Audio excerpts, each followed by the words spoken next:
ابن شہاب کہتے ہیں مجھ کو ابو سلمہ بن عبد الرحمن نے حضرت جابر بن عبداللہ انصاری رضی اللہ تعالی عنہ سے یہ روایت نقل کی کہ آپ صلی اللہ علیہ وسلم نے وحی کے رک جانے کے زمانے کے حالات بیان فرماتے ہوئے کہا کہ ایک روز میں چلا جا رہا تھا کہ اچانک میں نے آسمان کی طرف ایک آواز سنی اور میں نے اپنا سر آسمان کی طرف اٹھایا،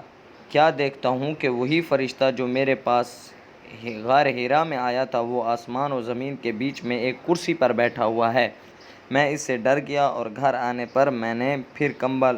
اوڑھنے کی خواہش ظاہر کی۔ اس وقت اللہ پاک کی طرف سے یہ آیت نازل ہوئی کہ اے